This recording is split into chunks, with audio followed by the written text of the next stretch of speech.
For today's video, I will show how I propagate sweet basil.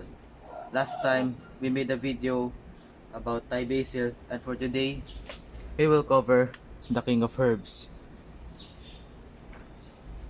Note that this is based on my experience, so you might disagree at some point. Now, sweet basils are commonly called Chernovest basil. They are annual plants and only live for 3 to 7 months. However, their lifespan can be extended, and I will talk to that later in the video. They also need 3 to 5 hours of sun to grow properly. For propagation, you have two choices, either through seed or through cuttings. You can sow seeds in small containers or in seedling trays and transplant them later, but I mostly prefer growing them from cuttings. Pick a lower stem, about 5 inches, and remove the lower leaves.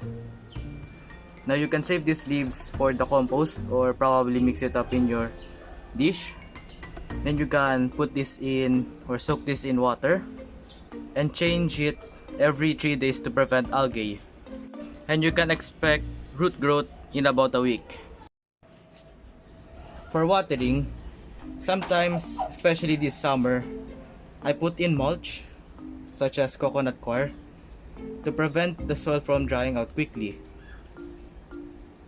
But to indicate that this plant needs to be watered, if the soil still looks moist and is somewhat cold, then it doesn't need as much water. But if it starts to become some sort of a sand, or you see the plant's leaves to become droopy, then that indicates it needs to be watered. And before watering them, I recommend you to put them in a greenhouse or a sheltered area so the plant can relax and to reduce stress. These plants are not heavy feeders, so I only supplied them with nitrogen nutrients. You can use compost, vermicast, animal manure, rice wash, fermented plant juice, or fish amino acid.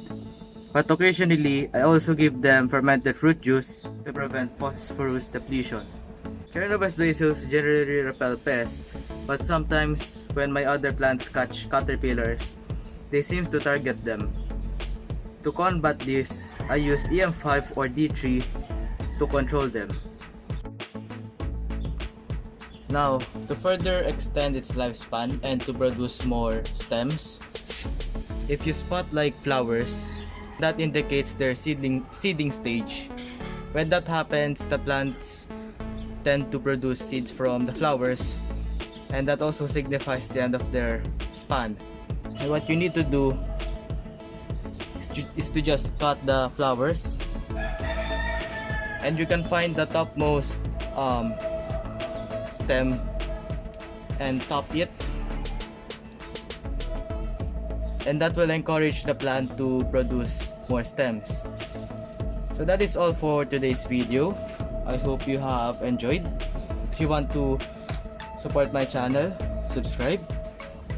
If you have questions or suggestions, you can leave it in the comment section. As always, we have a Facebook page. This is at Kashel, signing out.